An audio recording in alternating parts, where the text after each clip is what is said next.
Hello, all my entrepreneurs and business leaders, and welcome to the Michael Esposito Show, where I interview titans of industry in order to inform, educate, and inspire you to be great. My guest today is a philanthropic leader. She is bold, she's powerful, and she's my cousin. She's the CEO of June Lite, a company she founded and whose bulbs lessen the carbon footprint more than any other bulbs sold worldwide. Please welcome Monica Florville. Wow, what Welcome. a beautiful introduction. Thank you for having me. It's an honor. I've been waiting for an invitation to this beautiful show. Waiting? Yes. So I think I drew it to me. I've been listening to your show for a bit now, and I'm impressed, and not just by you, but also by the people, the guests that you've had on the show. I think I've learned some things from your guests on the show. So, and I think that that's the theme, right, of business and of being an entrepreneur today is having to, learn from others that are doing things differently to lead to successes. Thank you. Thank you for that nice introduction to our show here. We are joined. You don't have to speak on the microphone, Renee, but we are joined by her beautiful husband, Renee. I told them before they came in that I'm saving my compliments for the air. So I was thinking about my intro for you guys today, and I was like, what am I going to say about Monica? What am I going to say about Renee? And I was just thinking about growing up with both of you as the older cousins, the older cool cousins, and I feel like you guys are like the celebrity cousins. And I'm being very serious here. Because I remember just hearing the little chatter from my sister and Valerie and others, just talking about you guys and always, and then even parents and uncles and aunts, always talking about you guys and always a positive light. It's always been a positive light about you guys. And then you guys just come with like really great style and always look just handsome and beautiful.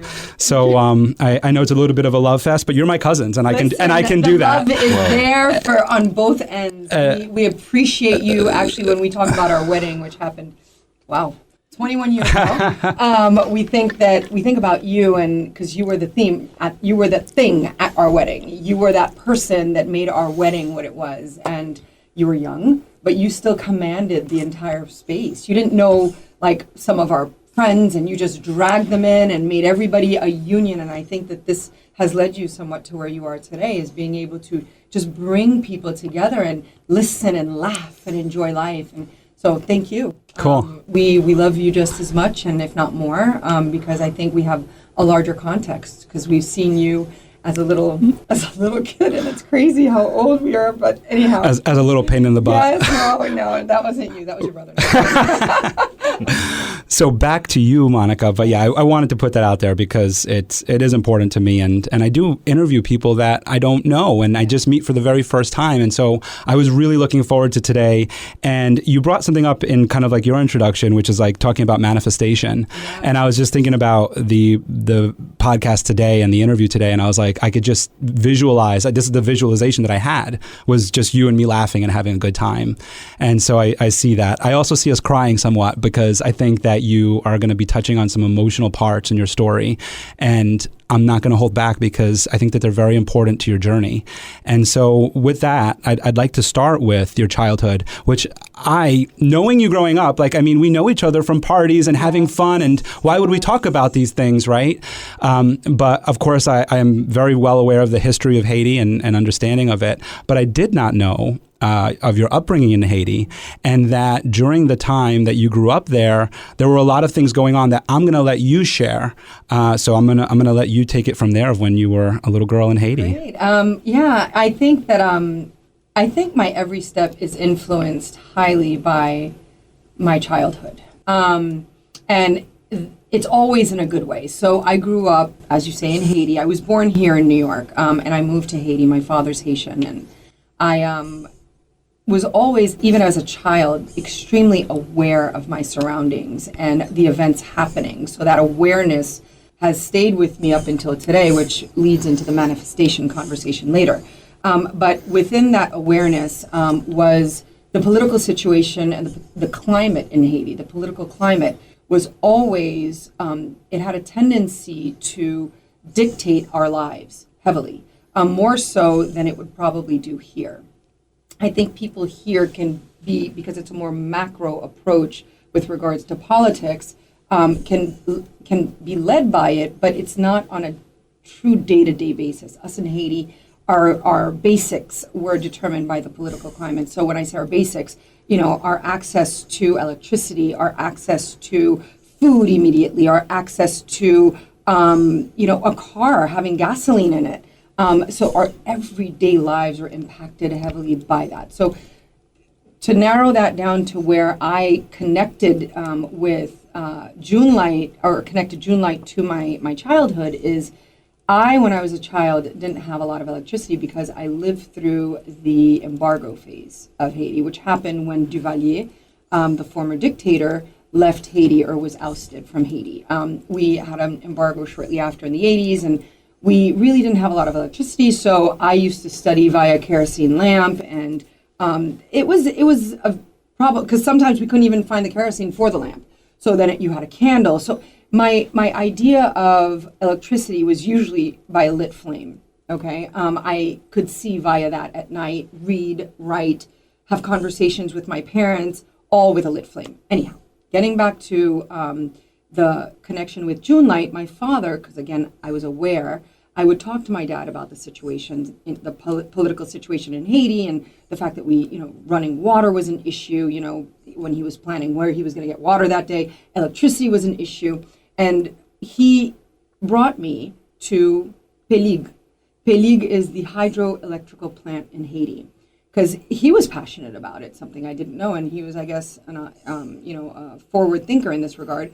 And we talked a lot about Pelig after seeing Pelig or going to Pelig, visiting, and it remained with me. Fast forward about 20 years post-college, I go back to Haiti to live, and the problems are still there. Despite the fact that now we have a government, the embargo is no longer there, the problems still exist fundamentally. But what did we do? We learned to work around them. We had inverters, we had, gas guzzling and diesel guzzling generators, pollutants. Because of my experience here in the United States, my knowledge base expanded into the understanding the underlying problems that exist, and that they're not unique solely to Haiti, that this is a global issue. So when I went back to Haiti, again, I visited Pelig, which was not working at the time, but we did visit Pelig, and because it was just a part of my now. I moved back to New York to be with my husband. So fast forward again, another 15 years, right? I go back to Haiti, which I visited off and on during those years, and I went to a funeral. And during that funeral, I met the person who now is my co-founder. And our first conversation was actually centered around clean energy and solar panels that individual was installing in, I believe it was Algeria at the time. And those solar panels were street light solar panels. So solar panels that were installed on street lights, aiding in the facilitation of modernization in that area of the world and in remote areas. So our conversation immediately captured me. And so again, as an entrepreneur, I believe that what is natural to us, what resonates with us, has to be paid attention to, because this is something that resonated with me from a very, very early age. So when you pay attention to that resonation, to those truths, to what comes naturally within you, to those interests, I believe that as a young person, and we are trying to instill this in our children now, pay attention to what's natural, to what resonates. Because if you are mindful and you are aware, your career will take off once that truth meshes and merges with that, I'm going to say that, learned experience, which is usually a career. Right? And so when you take those two things, and which I did, I merged them. So my partner and I formed June Lite based on that. He had it naturally, I had it naturally. He was doing stuff, I wasn't doing anything. I was just working, right, at a 9-to-5 job, which I enjoyed, in technology, which gave me a lot of the backbone of what I need to know now in order to venture into the technology field. So again, when you pay attention, you realize that your life is a series of events leading you up to where you're meant to be. So now I am where I am. And we've June Lite has been in existence now, I believe, a total of almost 7 years. You speak so beautifully. You speak so beautifully about that. I was mesmerized by your speaking, because obviously that's something I really enjoy as a public speaker and one who practices it so much. You speak so eloquently and so well. I love it. And there was so many. I love talking to you, though. And I have to say, because I think that when I'm talking to you here, you're absorbing it and understanding it, and it's an energy exchange. So. And there is. You have so much passion when you were just speaking about everything that you just pretty much unpacked there about your. I mean, I feel like that was like pretty much like a high level overview. If you just turn off this podcast right now, you pretty much got the gist of where we're going to go next with the rest of the podcast. Really high level. So I kind of want to go back now and just start unpacking some of the stuff that you shared with us here. And one of them is about your dad and bringing you to Pileg. And I'm curious as to who he was, right? Yes. And obviously, the reason why he went there was because, as you said, he was looking for kerosene and water in different ways. But I'm sure not every man in Haiti or woman in Haiti was doing these things and bringing their kids to hydro plants. Yes. So I'm interested, and you said he's a forward thinker. So I would like to hear more a little bit about his story and what brought him to have you go and visit this place. So one thing that I can say about my father is my father was an eternal entrepreneur. But unfortunately for him, I think he was living in a time that wasn't ready for him. And that happens. But what I loved about him is that he was able to constantly keep that at the surface. He never buried it for the convenience of the moment at hand. So for him, he believed in development. He believed in clean energy. He believed in healthy eating. He was that person who now, in retrospect, when he would say at the dinner table, okay, you have to eat your croissant, and this is what it's good for. You have to have a little bit of liver, but don't have too much red meat. He would say these things, and I listened, but I didn't really understand, even though he would explain them. But as a child, I think you absorb certain messages, but block them out all the while, and don't put them into action and play right away. And he was laying that foundation for me. And I think my father saw in me something that I didn't at the time, which was an innate passion for connecting our environmental situation to our day-to-day life. And making the connection via an action. So I think he saw, when I would talk about it, the fire. I may not have seen the fire at the time, but he did. Right. And he took that fire and fanned it. Right.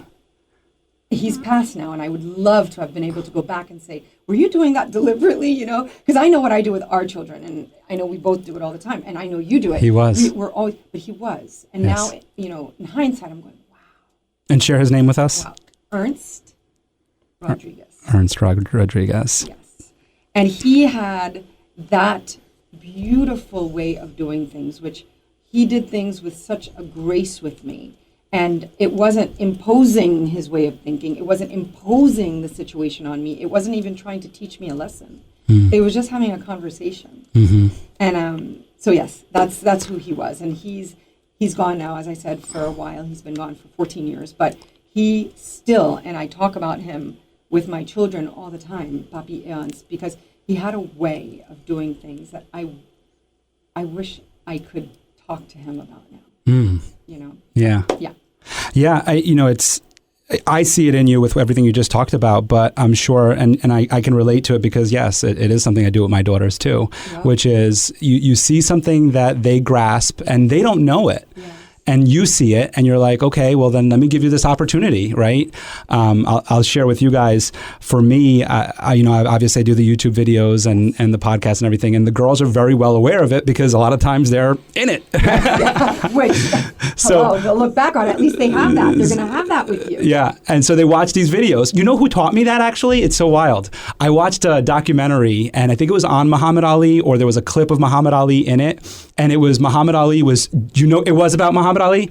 And it was him. He got a recorder, and he was so fascinated by it. And he would record. It was Muhammad Ali. Now I'm remembering. Yes, with his daughter. Yes, and he recorded himself, and he would remember that. And I was like, I want to do that with my daughters, and so that's why they're so involved in all of my YouTube videos, was so that I have that with them. That is so beautiful. They are going to be, and as I said, I wish I had that. Because now you do. But you have it too. Well, not the recording, but yes. You see what I'm saying? Yes. Like, to be able to live that, but then go back, revisit it, but with exactitude. Right. Which is what they're going to have. So I have a little bit step further than that. So because I see how they are energized by it, like they enjoy it, they watch it, they'll watch it by them. I'll catch them watch it. Quick story, and then it's not about me; it's about you. No, but because I know, because you know them, and I want to share this with you. I'm in the car the other morning, dropping them off to school. Her and her friend Jordan, who's actually Lara's daughter, and we were flipping through my YouTube. And long story short, they see my face, and they're like, "Oh, that's my daddy's YouTube channel." And Jordan says, "Click on it." So I click on it, thinking like she'll see like 2 seconds and then get bored. Yeah. No, they were sitting there watching it, and I was like, "My goodness, I'm keeping the attention of 2 6-year-olds. This is awesome." But that says everything about the way you're communicating, right? I know that there are tons of studies done, right? This is what we do, right? We study, who's the demographic, who's our audience, who's this, but that says so much. Yeah. And these lessons that we're teaching and that we're talking about right now can resonate very easily with these little ones. Yeah. It can. It can, depends yes. on the delivery, so, which you're doing. And so it's so cool. So here's the cool little piece of news for you guys. I have the opportunity, because I recorded the show here at iHeart, to go on the air live. And so I'm going to be promoting on Monday the Facebook Live that we're doing Tuesday night. So I'm going to come on Annie in the morning here at 9 a.m. and be on the live radio. And so Denise doesn't know this yet, but I'm going to take her out of school to come and sit in the studio with us. Oh my gosh, are you serious? So, can you please send me, because I'm going to need a reminder. Or is it going to be, it's going to be all over your social media? It will be, yes. Then okay, I don't need you to remind me. Oh my goodness. But yes, but anyway, the reason why I bring that story up is very similar to your dad bringing you to the hydro plant. Yeah. Is that I see something about I think female entrepreneurship, female empowerment, and being that it's Annie in the morning. And by the way, the reason why we did go to my YouTube channel that morning was because Annie was on the radio and the girls were talking about her, and I was like, I have an interview with her. And I was bringing it up for them. And so just bringing that up, and then them getting the opportunity to see how it's done. So it doesn't mean that she's going to get into radio. It doesn't mean that she's going to be a part of radio. But I think it's just more about just I think what your dad was doing was he was showing you different things, different avenues that open and expand your mind. Absolutely. And look at where it brought you to today. And that's why I wanted to just touch on him. And you did say some things there where he was all about development and he was all about the environment. Mm-hmm. And these are little things that carry on. And me knowing you personally, I can see that with you, of the different things that you do. And so it wasn't lost on you, all those little things that he taught you. Thank God. I also want to go back to the picture that you painted of you studying by a kerosene lamp. Yes. I highlighted that because that was also very impactful to me. That, first of all, nobody likes school. Although Denise tells me she loves school, and Devin tells me she loved school when she was growing up. But school is hard, and I'm sure you loved school too, right? But it's hard, right? It is. And it's not easy. And when, even if you love school and your friends are out playing, you want to go play with your friends, Absolutely. right? But not only was it challenging to go to school, but then you did it with a lamp next to you. And I would just like a little bit more of like, if we could be the fly on the wall in your bedroom watching you study by lamp, could you just paint that picture for us? Yeah, it was the norm. You know, it's interesting because I think part of who I am also flows heavily. And that also leads into, being able to be a successful entrepreneur, is having that flow pattern. I think I've always had that flow pattern. We didn't have lights. Okay. So what are we going to do? I romanticized the candle because I am a romantic at heart. I think that I also understood the kerosene aspect. It wasn't far, because Haiti, not during the embargo solely, but also during other times, we would have what you call a blackout.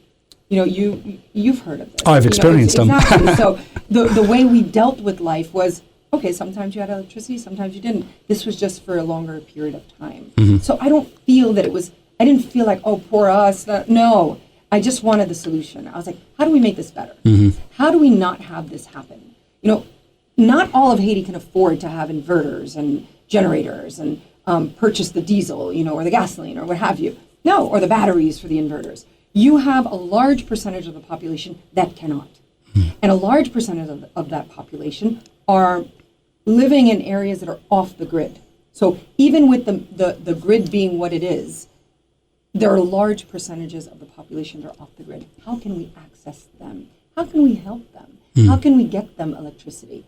Albeit through a solar-powered light lamp, or you give them solar panels. How is it that we can help? So I think that just to go back to me painting that image and bridging it into today, I think I had it, I understood it, and I'm always in a how can we do it differently mode. And since I had access to Big and I had access to that, and then when I came here for college, I gained access to being able to understand a little bit better the other solutions. It just every step in my life, being aware led me to where I am, and I didn't ignore any of it.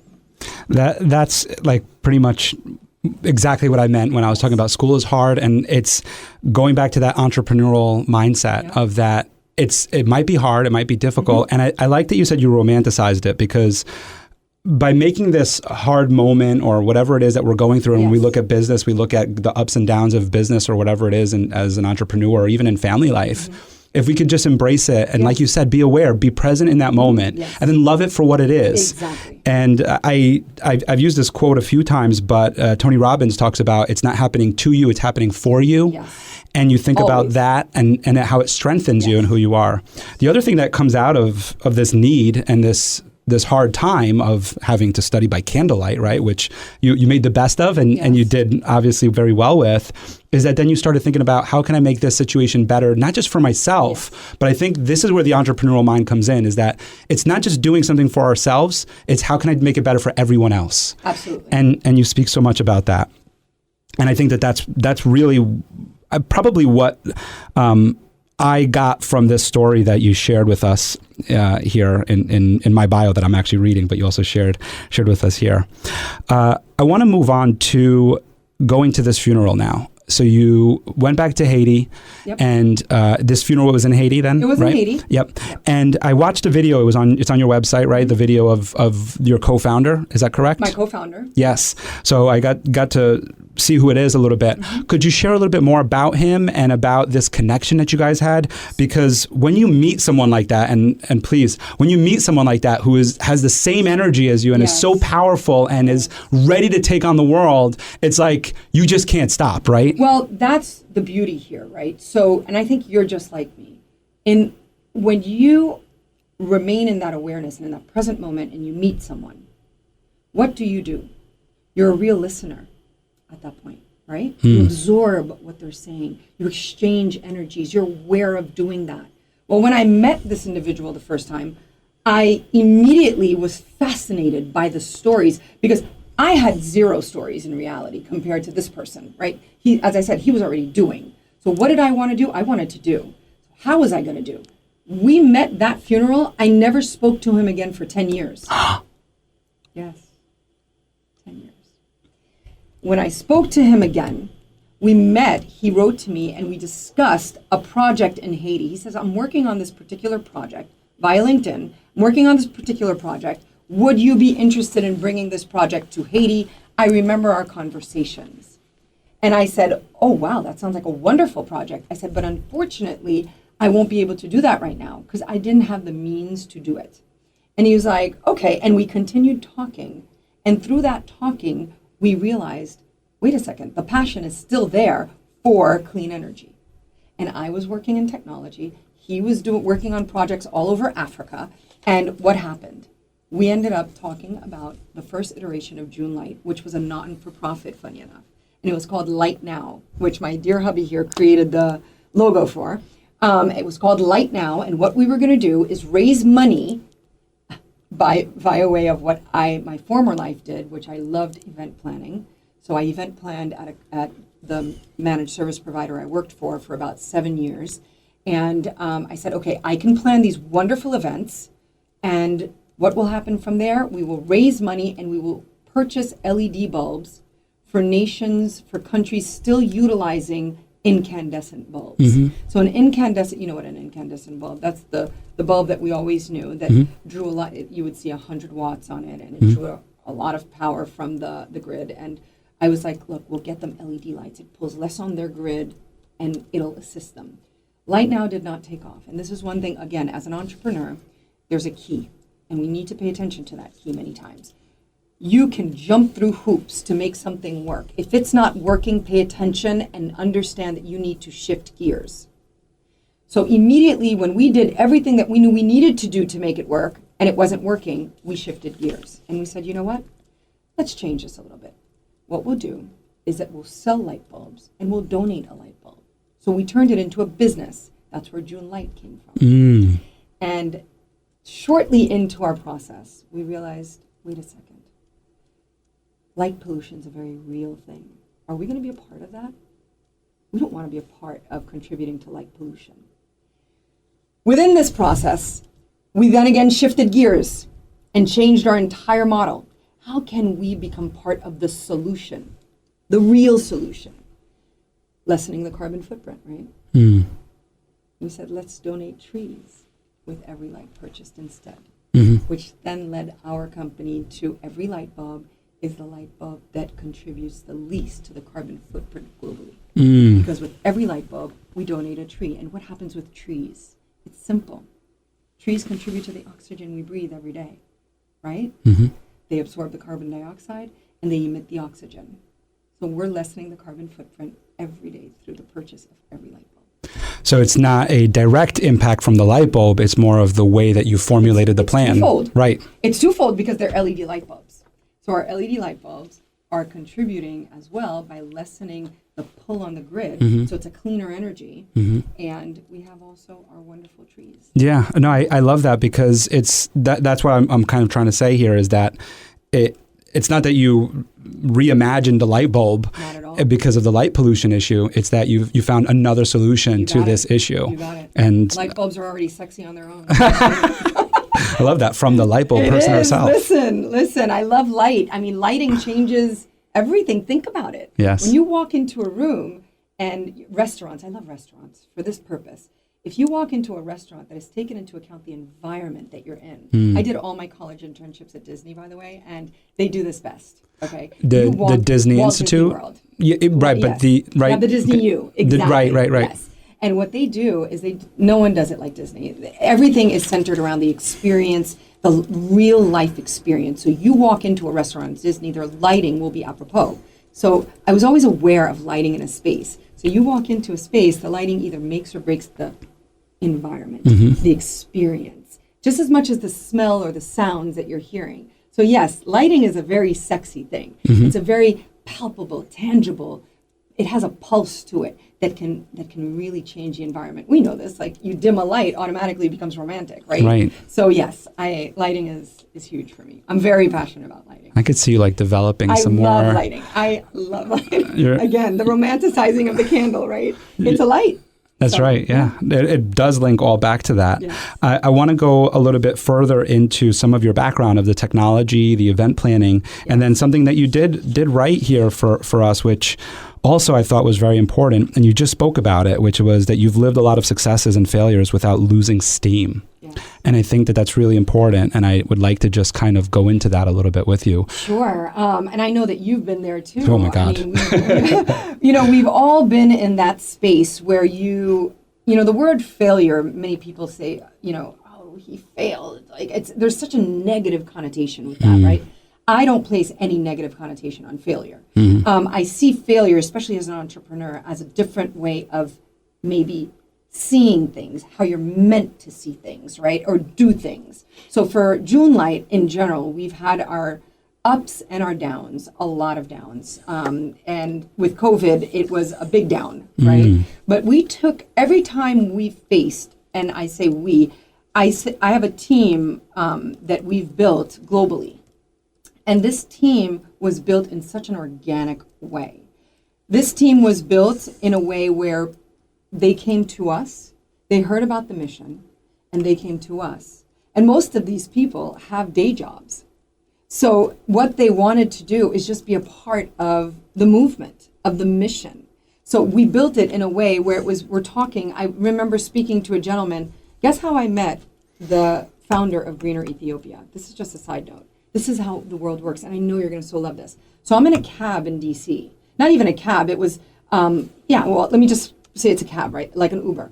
And the gentleman driving, and I start talking, right? And I detect a beautiful accent, and I said, my goodness, where are you from?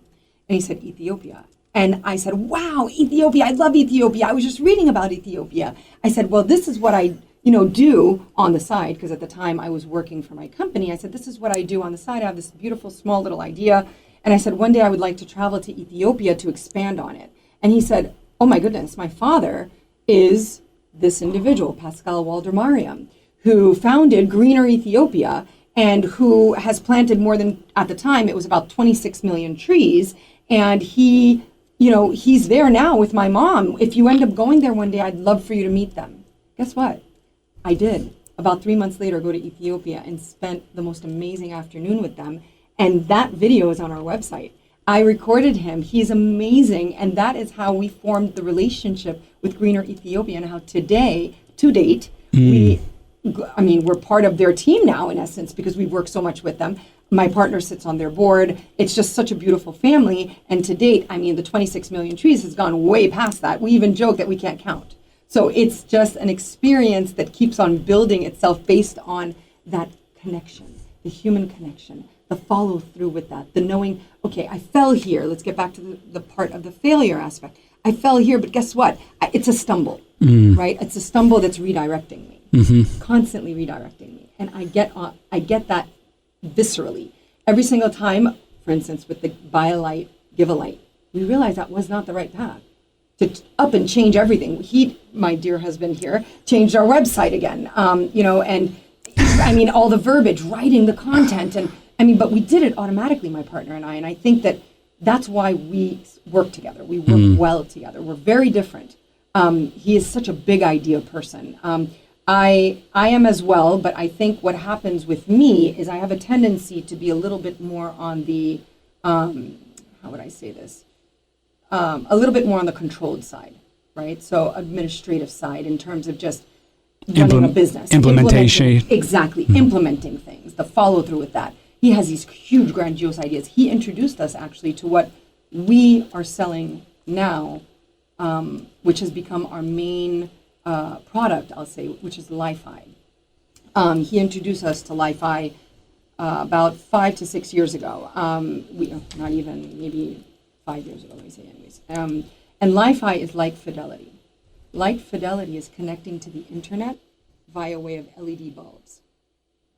So instead of connecting... Oh, hold on, mind blown right now. Yes, what does this mean? What's going on in this room? It's amazing.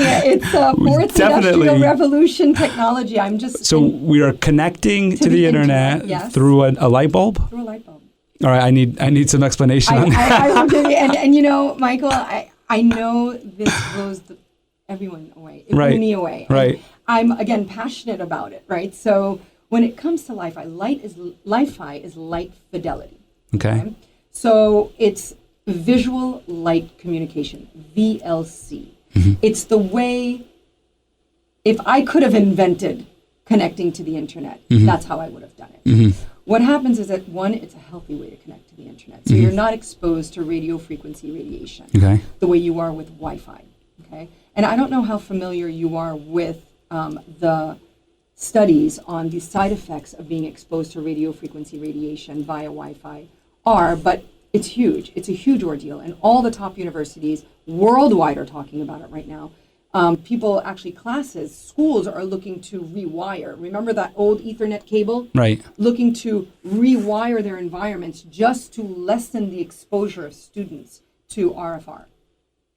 So what Li-Fi does is that it connects you via way of light, so you're not exposed to any RFR. So the light's not traveling through anything other than just the air kind of thing? Basically. Not a wire or anything? You're sitting under a cone, a light cone. Okay. Okay. So the communication, the binary code is traveling between the light.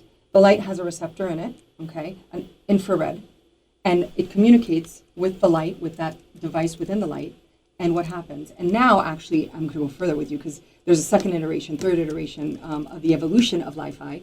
You don't even need the light to be on. It could be where it's dimmed to a point where there is no light, and you can still use Li-Fi. Right.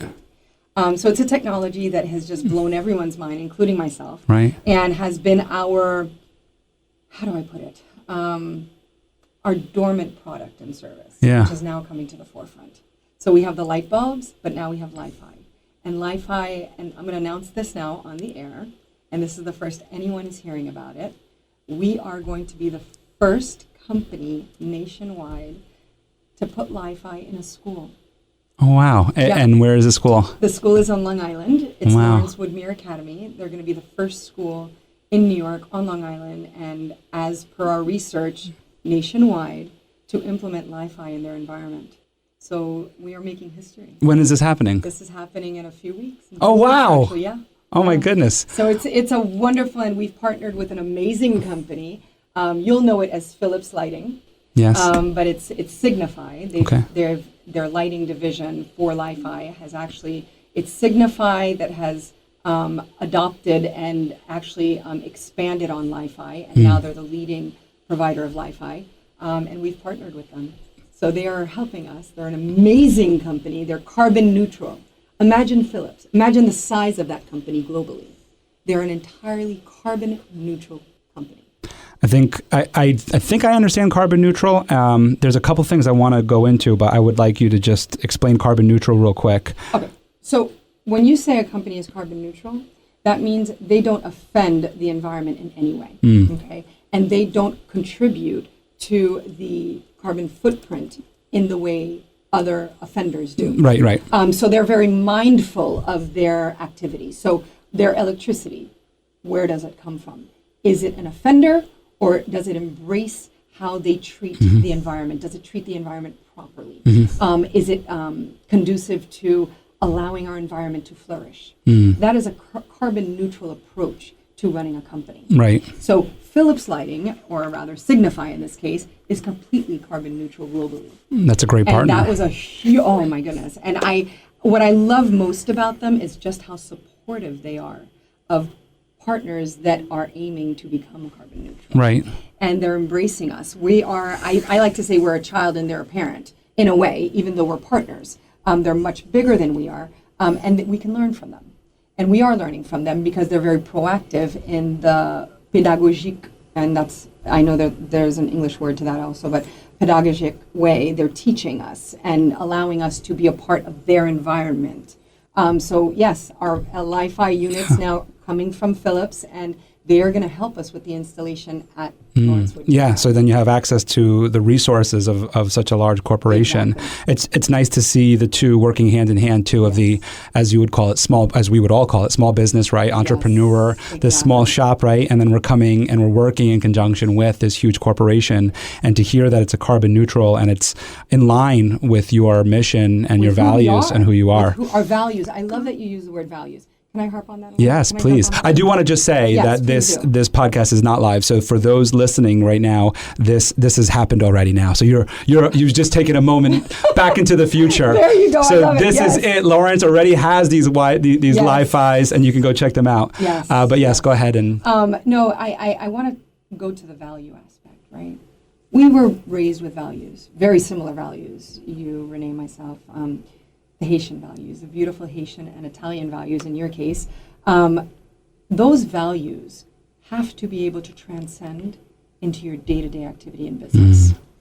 And I think that we have chosen properly with Signify, because in every meeting and every conversation I have with any team member at Philips or Signify, I have realized that we are aligned. And that word is not said lightly.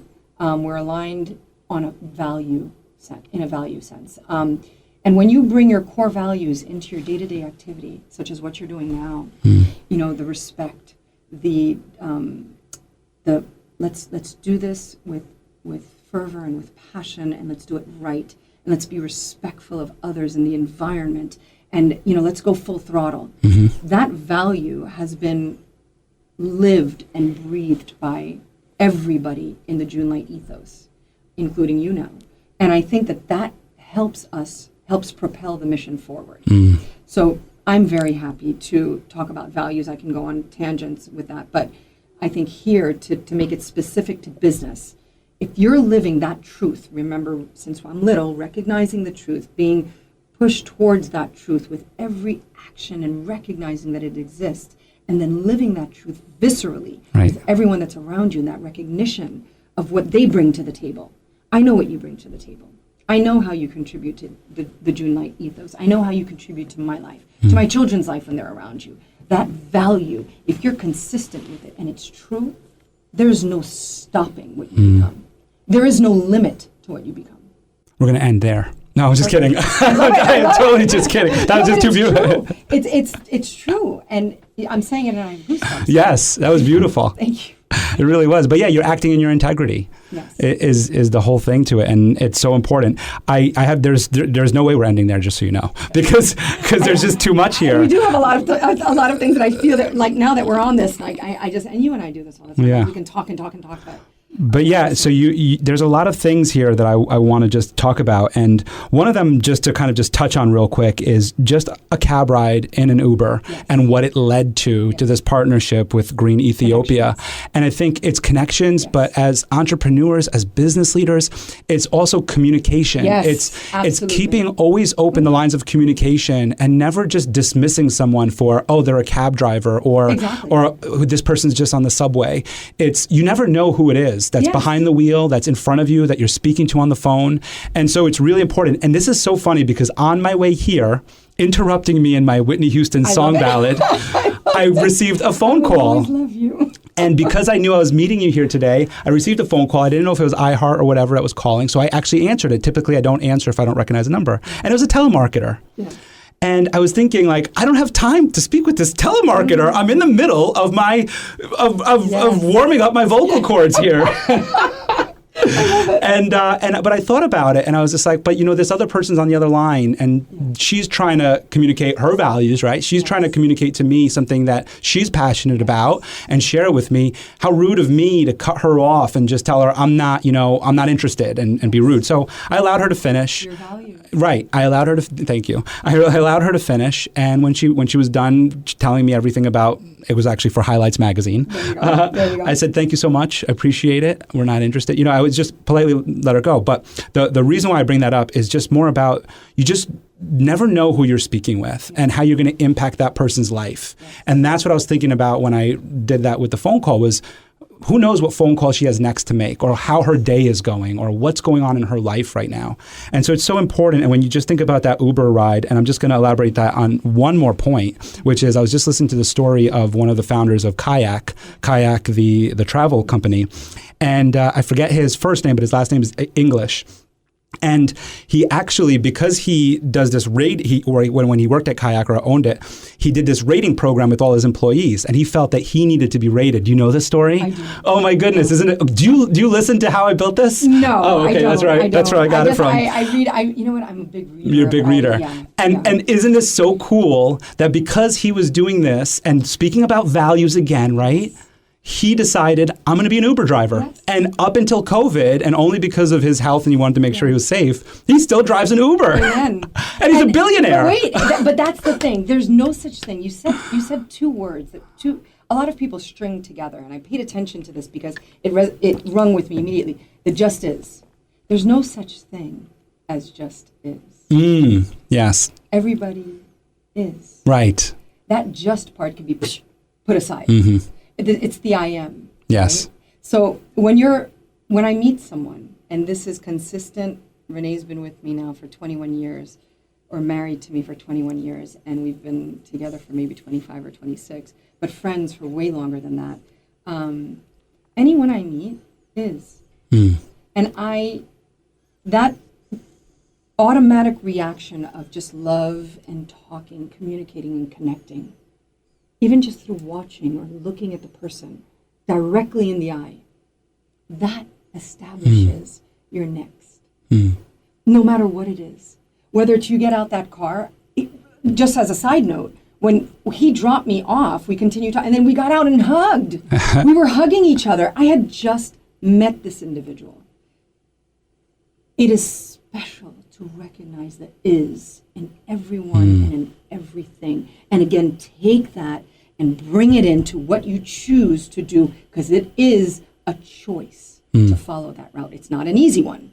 And you know this. You need to make some decisions that people are looking at you going, are you insane? But no, you follow that inner calling, that choice that you know is the only one that you can make. And when you follow that, those kinds of instances happen. And that kindness within you brings people, situations, circumstances, that kind energy, right? So it's all about energy, lighting energy, right? Energy. That energy just brings those beautiful experiences to you. And then what happens? Boom, right? It's that explosion of beauty. And that leads you again to success.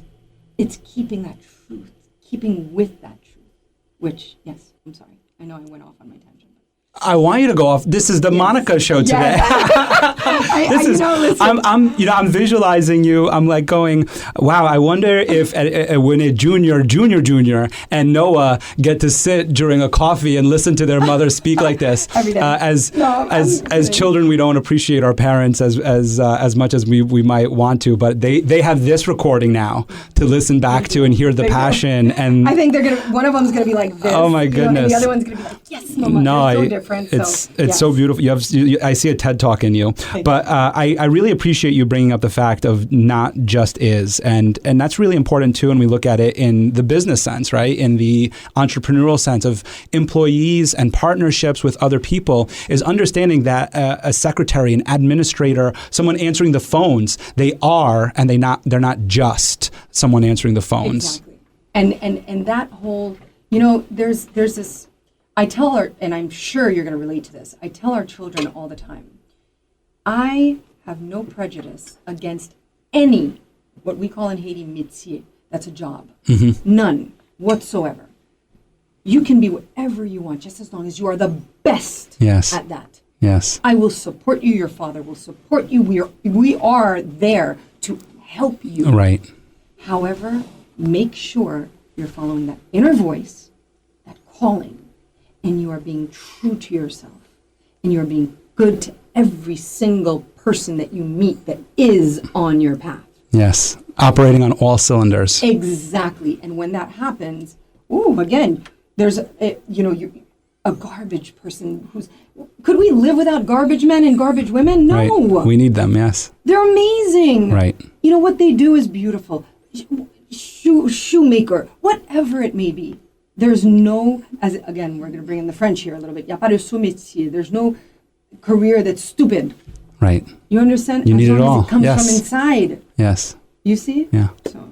You just made me remember something my mother used to say to me, which is what you were saying to the boys.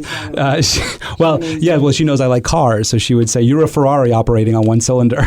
So that's why I said operating on all cylinders. When I would do poorly in school, that is. Well, listen, you are whip smart, okay? So if you did do poorly, it's just that it didn't interest you. Right. Thank you. I'm going to say that to I'm going to call her after this.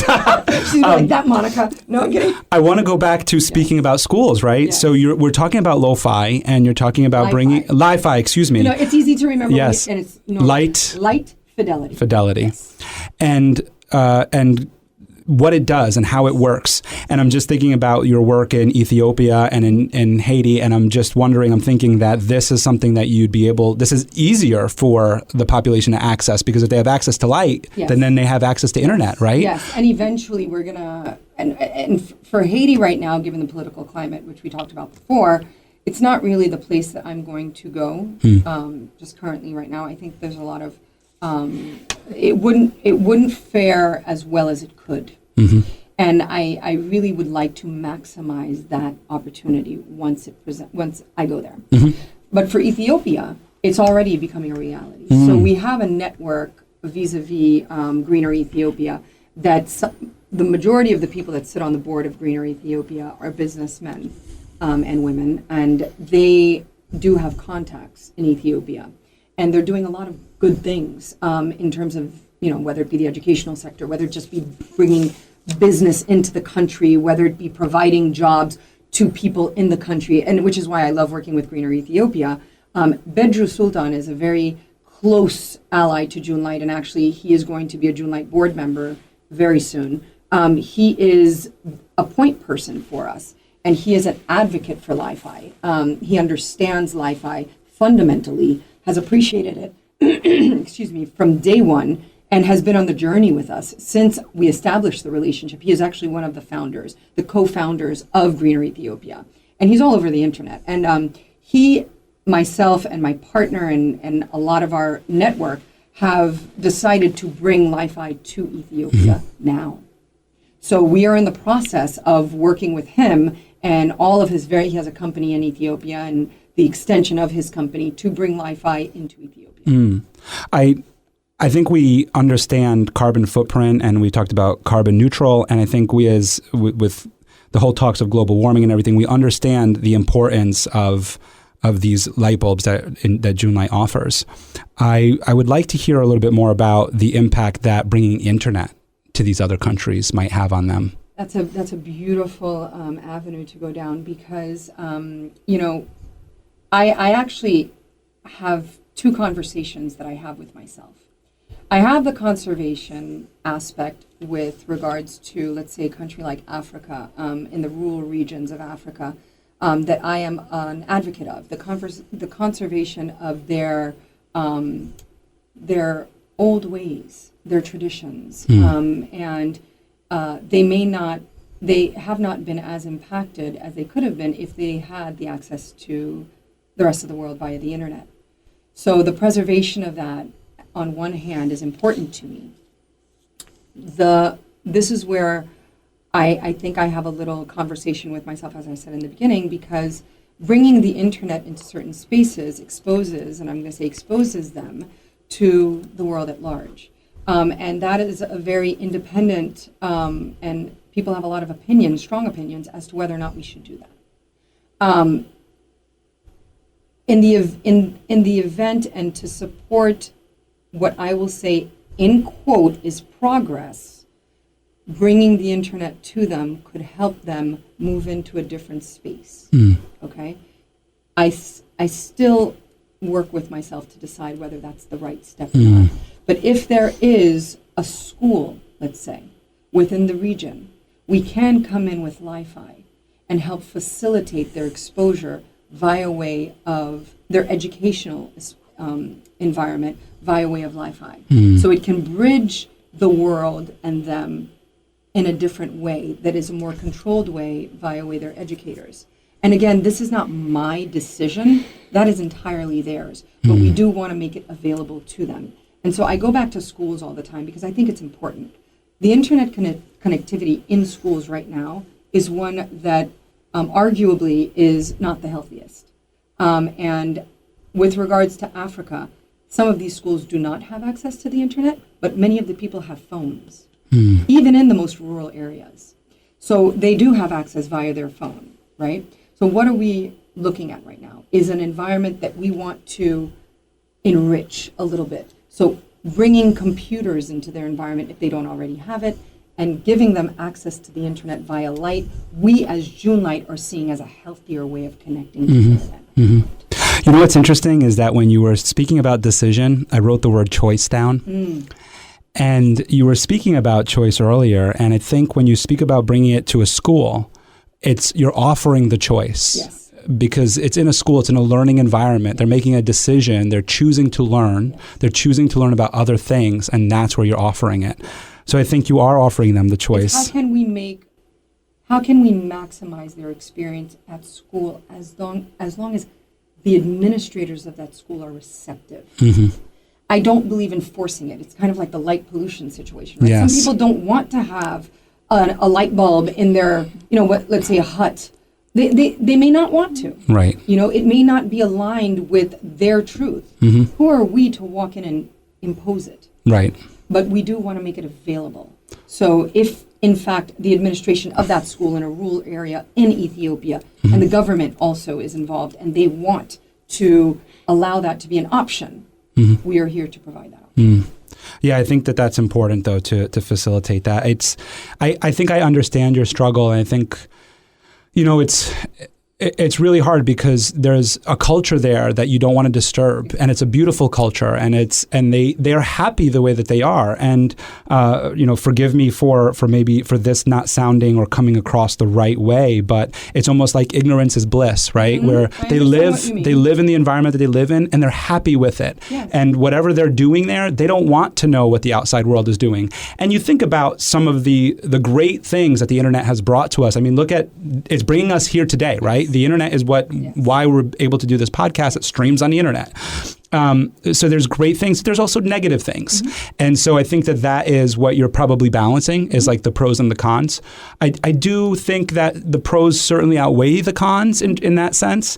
And the reason why I say that is because we do come from a very cultural background, and my Italian side is a third generation. My grandfather, I believe, was born here, and I know my grandmother was born here on the Italian side, and they were more Americanized in the sense that when they came here, it was all about becoming an American, shedding your roots, shedding your culture, and being an American. Yes, we had red sauce and pasta on Sundays, but it wasn't my father.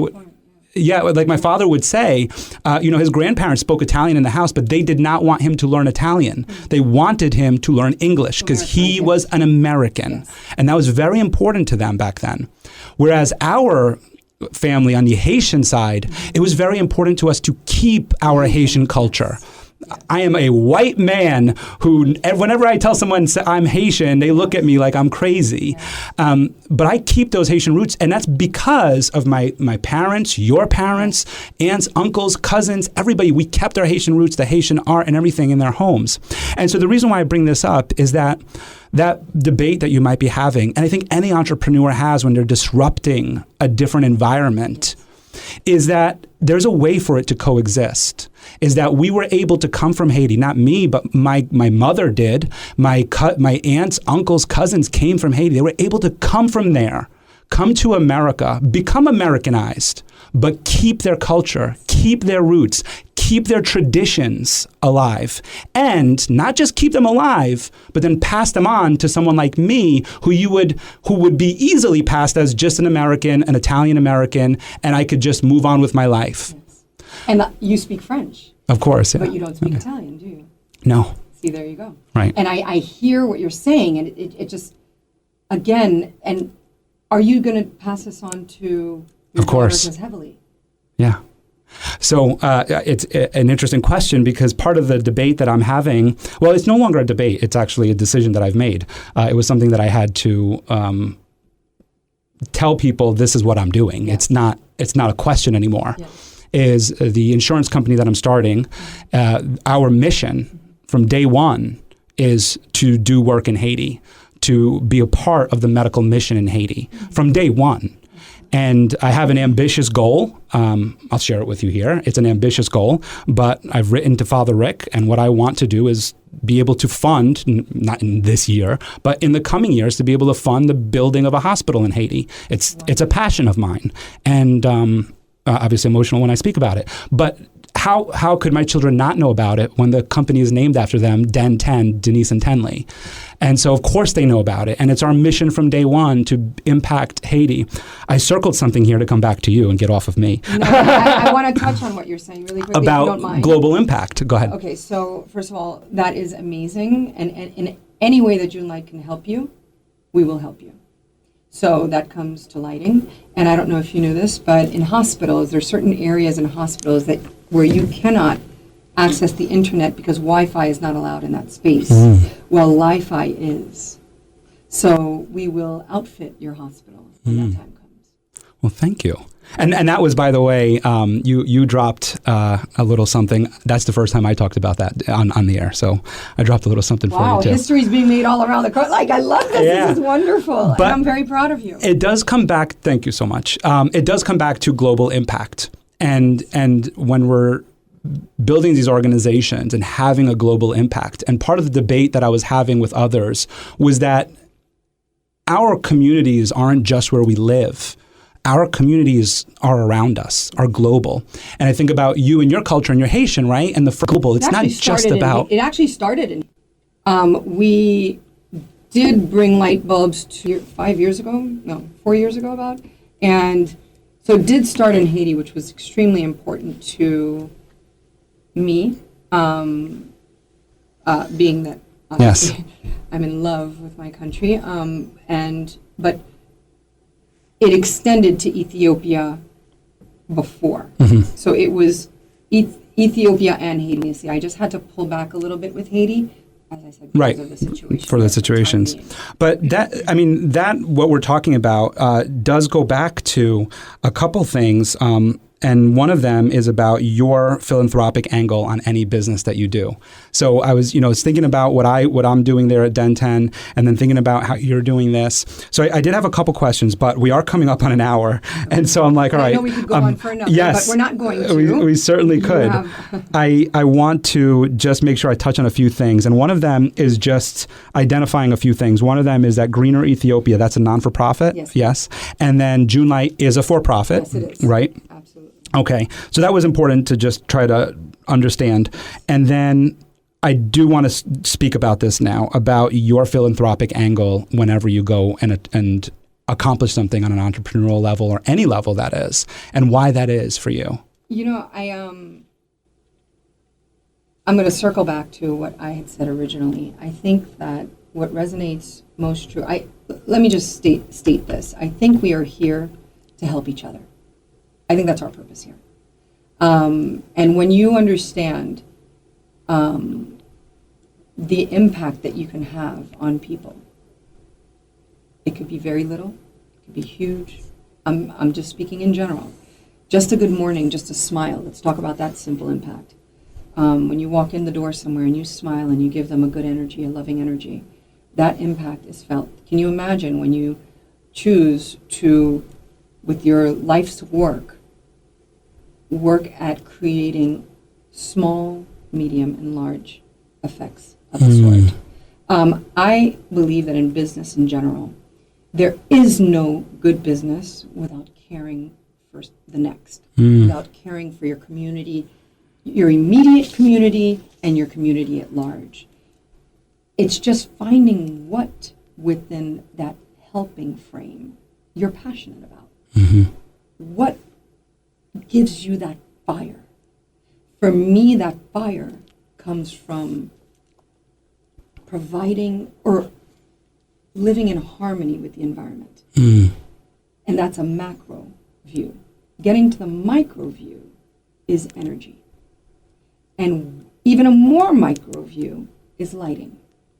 And within that lighting is Li-Fi. So there is no business without caring for the next for me. I cannot do business in any other way. Because I believe that we're here to help one another. That's really what it comes down to. That was very, very well said. And I also want to just say this, because this was in your bio, and I was like, this is her quote. The community helps a business flourish, as should the business contribute equally to the community. And I think this is your next keynote. As we conclude this like emotional, beautiful podcast that we had together, there is one thing that I wanted to talk with you about that I think is also very important for our entrepreneurs. And you've spoken about it many times, about being aware, about being present. And it comes across through meditation. It comes about through meditation, comes about through when you said the I am statements and affirmations. And I would just like for you to share your philosophy on that. Oh my goodness, you're touching on me right now, even more so. I meditate daily. Renee's here, and for many years I've been meditating, and Renee has just started meditating with me, I'd say about a year ago.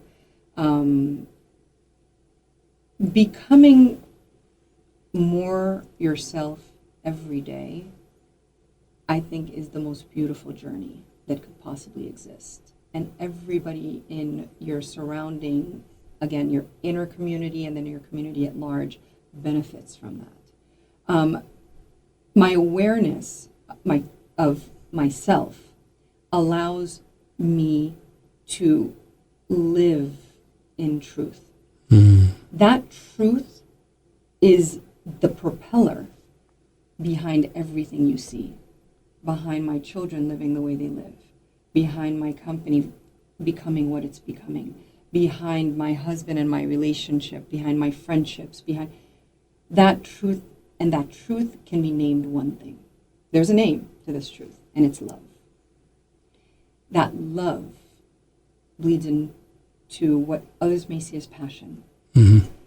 And that passion, that it's an energy, draws like energy to it. And it resonates extremely strongly. But in business, many times it's not quantifiable, right?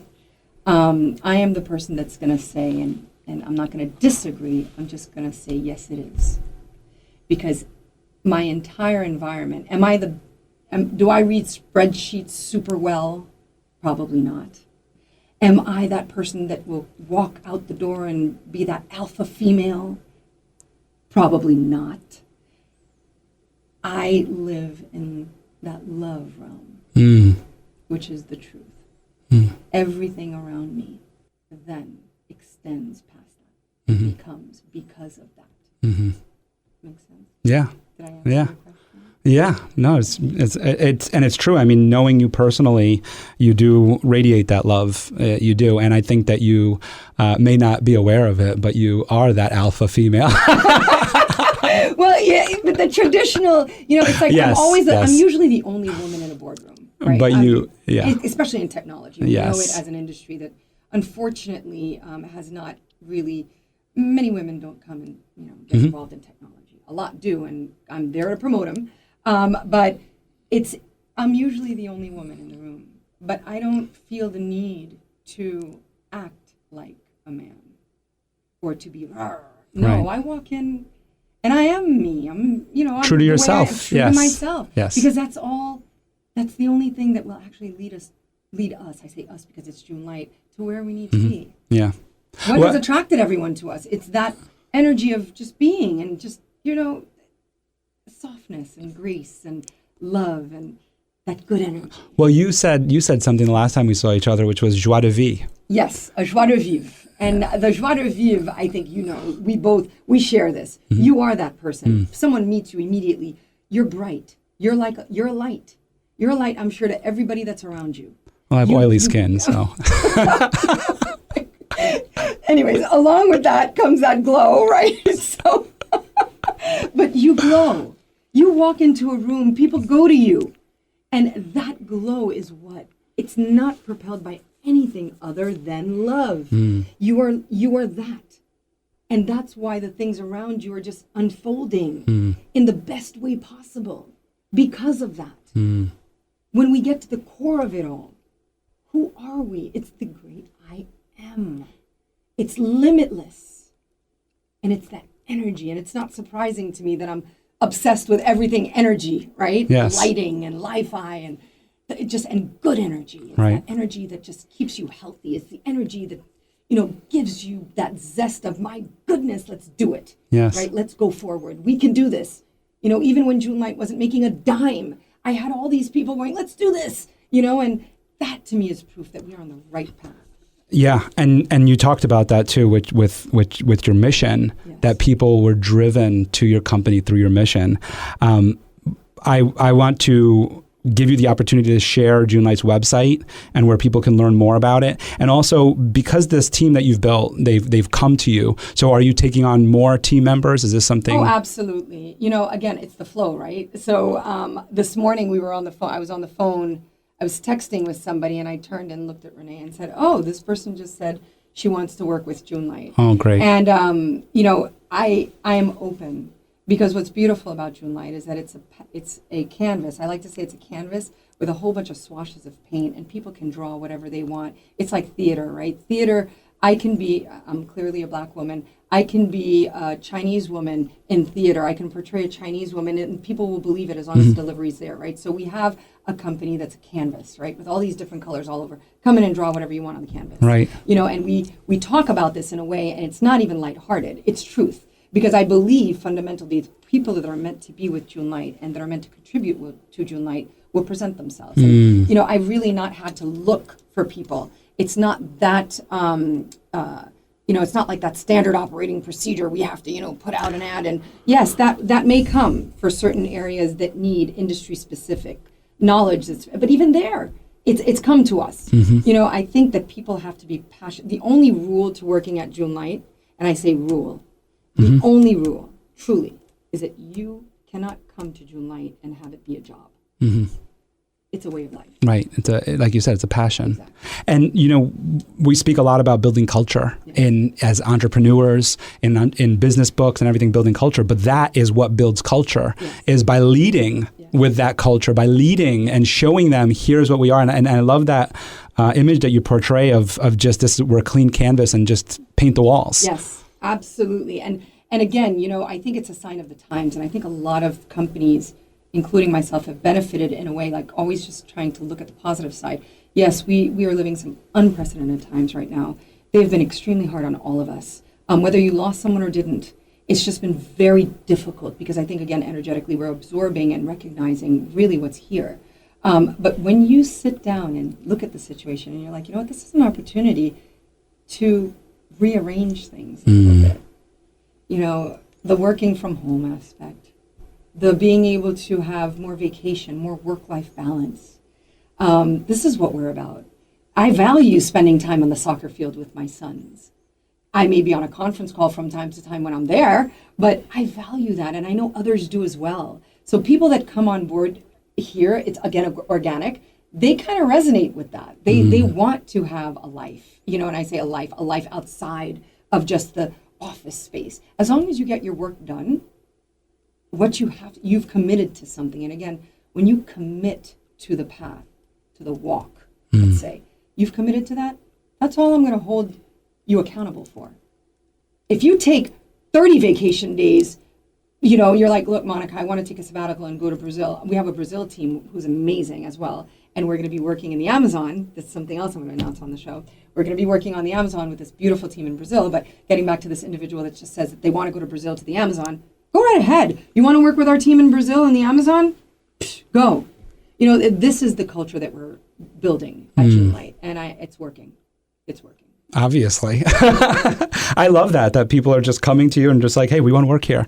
I think that's beautiful. Yes. So we certainly could go on for another hour. And there is so much to unpack with June Lite. I actually have so many questions for you. Oh, my goodness. So, we all have right. to revisit, and we're going to see each other again. But I do have a lot of questions for you. Stay tuned for part 2. Thank you. But so before... His mic will be mine. I like where you're sitting. You like where I'm sitting? It's the power seat. Yes, it is. My final question That's for the you. alpha female. The alpha. Well, you know, what you shared too about tech and alpha female and other things. It's something that we talk about on the show. You know, I've had other female leaders on the show, and we've talked about that. And it is sometimes very hard for me even to find female leaders to come be on the show, and I mean, the stigma and all the different things that come about it, which actually probably is a good setup for my final question for you, which is, and you could take this however you want, whether it's a setup or not, but more of. I would like to hear from you the most impactful part of your journey. What was the most impactful part of your journey that you've learned from and that you can share with us today as we conclude? Okay, I'm going to have to say I don't have one. I just have so many. I believe the part of the journey that I spent without making a profit at all, and in observation of myself, the steam never let up. And if it did, I had Renee by my side, encouraging me and saying, out of all of your projects in life, out of everything that you've done since we've been together or friends or what have you, this is the one that is just, this is the one. And if I ever lost steam, which happened very rarely, he was there to help me through it and remind me. But it didn't take long. It took maybe a few minutes. So I would say that's what it is. Just being able to look at myself in the moments where, you know, you build a business originally, so they say, to make money, right? And you have people watching you going, oh my God, I can't believe she didn't make money yet. You know, how's that company even surviving? And yet I have people still calling me asking to work with us. I have a team that reminds me every single day, you are on the right path. And with that said, I have that inner voice reminding me every day, you are on the right path. So it's being able to, within that meditative state, hold that truth and love the path that I'm on, and to continue despite being in the red for a while. Right. Well, I lied.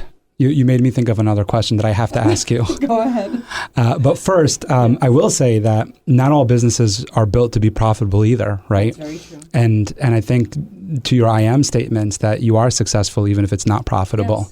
Yes. And there are many businesses because like that. we don't identify our success via way of money. That's right. And when you do that, I'm just going to piggyback on that for 2 seconds. Yeah. I've learned, and not just from my experience, but also from many amazing entrepreneurs that I've read about or that I've listened to podcasts about.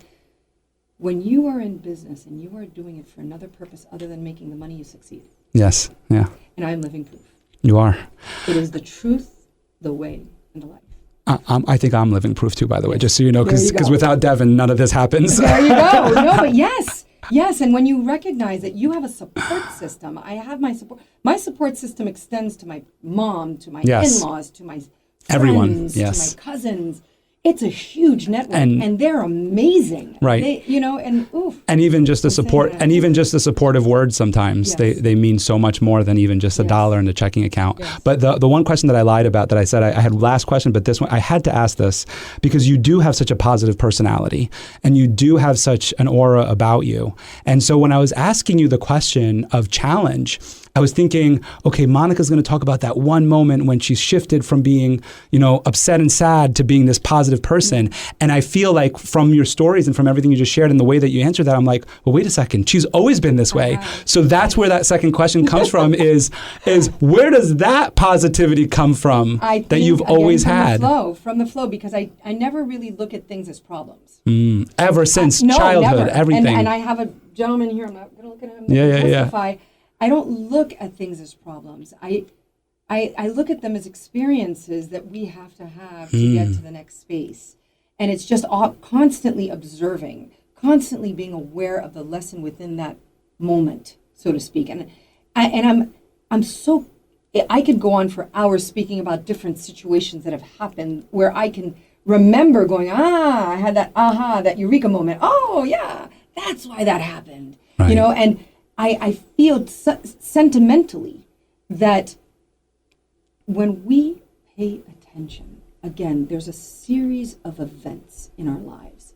When you pay attention to the series of events, everything makes sense. You can't look at, oh my God, I don't complain. Like, even when I come from traffic that's insane, and God only knows, I drive my children, one of my sons goes to school in the city, so I leave Long Island every day. I drive, I'm in the car about 5 hours a day.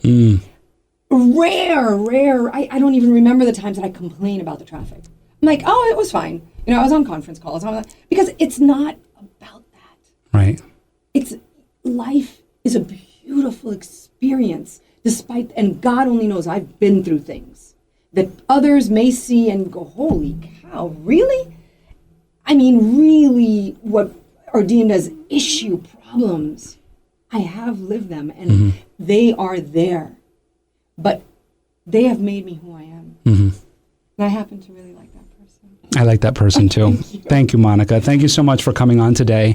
Could you please just share the website for June Lite and any contact information, please? Very simple. It's junelite.com. My contact information is monica@junelite.com. I'm accessible. There's also the info@junelite.com. I welcome emails. I welcome conversations within those emails that may have nothing to do with a job or anything other than just progressing in business. I'm available to female entrepreneurs. I'm available to male entrepreneurs. It's a matter of, I'm sorry, hold on one second. I'm not wearing my readers. I couldn't see. Renee was trying to show us something. You're editing, of course, right? Well, this is unedited. Renee. You're on the air. No, make sure. Well, I was trying to stay quiet the whole time. No, this is your interview with Michael, but make sure you spell out June Lite. That's right. JUNELITE.com. Thank you. This is the designer, marketer, my beautiful arm to everything. And that see, is, if you stayed with us this branding. long, you finally got to hear Winnie's voice. Exactly. Yes, June, June Lite, LITE.com.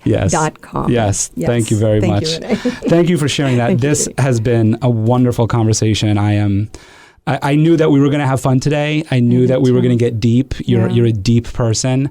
I am almost thinking back now going, I am so remiss that at family parties, I don't sit with you longer. Although maybe that's probably why. It's a good idea because we would not get up. stop. We wouldn't get up. Yes. And I think not just because we love to talk, because both of us do, but I think because we love to listen as well.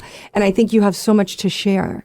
And there's so much in you. And you need to be interviewed as well, which you're going to be soon. Okay. And I can't wait to hear that interview, which is going to be, please put it on your social media. Well, I can't wait for that interview either.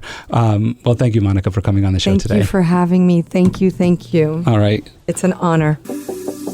Thank you for listening to The Michael Esposito Show. For show notes, video clips, and more episodes, go to michaelespositoinc.com/podcast.